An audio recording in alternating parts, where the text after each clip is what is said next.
Hey, true believers, Englentine here with a review of Spider-Gwen. Go Spider, da-na-na-na-na-na-na, go Spider. Anyway, what to say about this book? It's rectangular. It is 11 by 8. There are pictures on the pages and sometimes words, and when bundled together, they make a little bit of sense. Not a lot of sense sometimes because it is Marvel and they are doing the Marvel thing, but occasionally, just occasionally, they put those words into some pretty good sentences. Actually, this is, it's not marked as such, but this is an all-ages book. I would not be ashamed to read this to a tween or somebody younger, you know. It's fun. I gotta say that. There's at least that to this. It's very simple. It's a very simple book. It's based off of that cartoon they've got going on that I read a few issues of, and now I cannot even remember the name of, but I'm not even going to try because it just does not mean that much to me. I'm sure you know what I'm talking about. The one with Squirrel Girl and Ms. Marvel and everything. So anyway, it's based off of that. It's off that universe and everything. And it also has to do with Spider-Geddon, because what doesn't these days? What ain't Infinity Wars is Spider-Geddon, because Marvel said, hey, no more crossovers. Ha ha ha, we crossed our fingers. Ha ha ha. Anyway, yeah, seriously guys, this is a fun book. I could put it down all I want, but the truth is I enjoyed it. The dialogue is quick. The thought bubbles keep the pace well. The art is not bad, you know, and what else do you want from a book? It's entertaining. Wow. What can I say about it? It's in color. While it's a decent book, while it's good, it's not exactly going to blow you away, though. I mean, I am having a hard time remembering. Oh, wait, no, she wanted a hamburger, so she met Harry after she stopped some muggers because she wanted Harry to pay for it because she didn't have money. So she actually manipulated Harry into getting her a hamburger. And that's a major plot point in this one. Then she meets Spider-Ham here, and he's like, oh my gosh, the inheritors are back because Spider-Geddon. We got to do old crossovers all over again. And then they go off into their own world. Very simple, straightforward, decent, but not incredible book. I think would appeal to young girls in the 12 and under set. There you go. Or guys who are 50 years old and have YouTube channels and read this because it's a #1 and he feels, well, you should review the #1s because people may be interested. Yeah, it appeals to them too, but not much. You know what? If it wasn't for the YouTube channel, I probably wouldn't have picked it up, in all honesty. And knowing what it is now, and I don't know if I'll read more of it, but at least for what I have right here, it's not bad. So yeah, there you go. What else to say?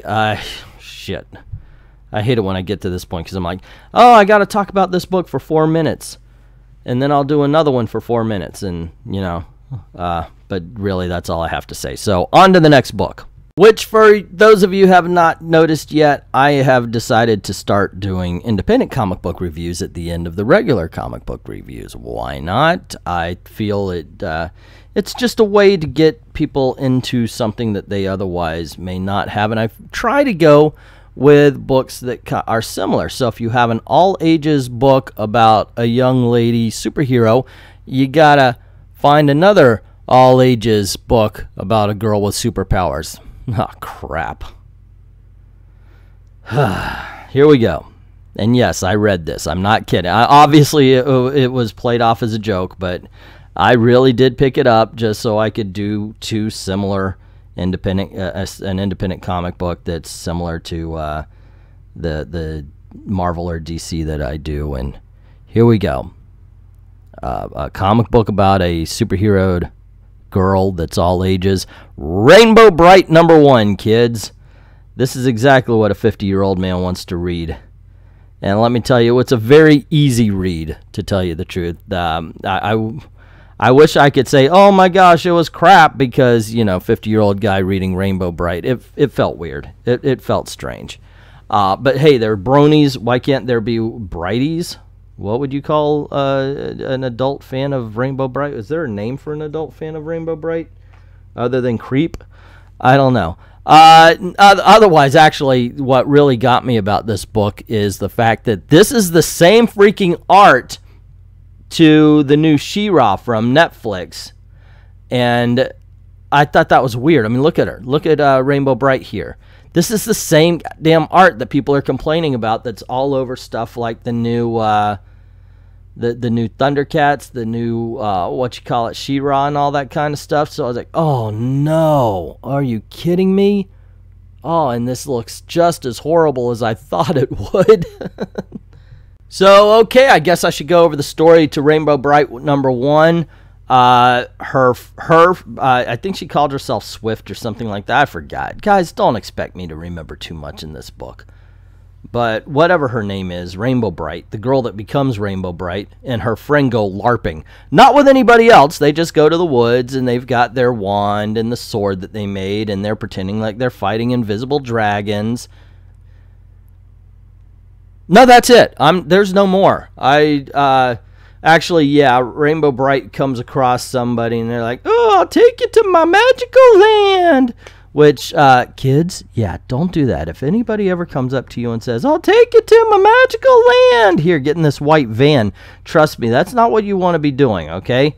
If you're playing alone in the woods and somebody approaches you, it's best just to run. Stranger danger. Stranger danger. You don't get superpowers, you get super dead. Let's try to avoid that. Way to go, Rainbow Brite, to teach them that if they go up to strangers in the woods, they might get superpowers. This is one fucked up book. Can you believe the messages they are leaving in this? But yeah, that's the story. They go out LARPing, and then Rainbow Brite goes home. Her mom's real tired from working all day. And what's really weird is you get to see the family dynamic of two parents, and I like that kind of message. You know, the two-parent thing works, and the kids are happy and moving around while the one parent is working their ass off, and barely has time to watch or the energy to watch the boob tube, much less do anything. Because that kind of happens. I was a latchkey kid for a little bit, me and my brothers. But anyway, anyway. But overall, the book isn't bad. It's dull as fuck, because nothing happens. Nothing happens in this book. And you're like, hello? You are going to have Rainbow Brite somewhere in your Rainbow Brite comic book, right? Yeah, trust me, she does not show up in this at all. The little blonde girl does, but I guess the magical fairy guy that says, hey, follow me.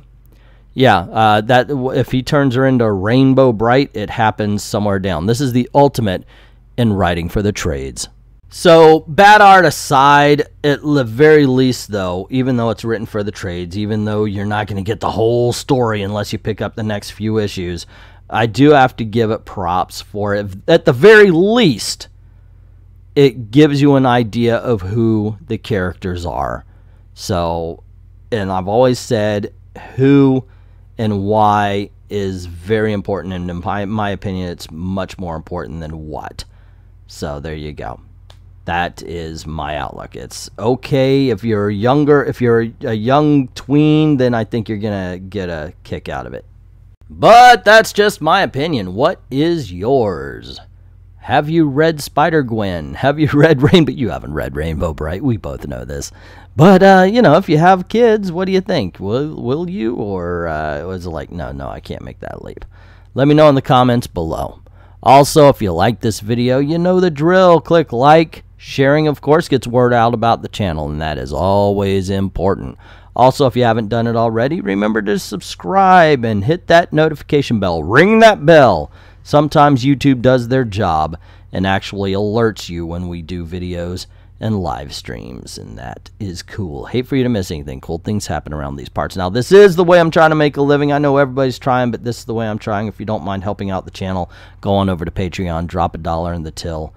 Help us keep the lights on, help us keep making videos for you. Links in the description below. Thank everybody who's already done that. And to everyone, all of the true believers, thank you very, very much for watching.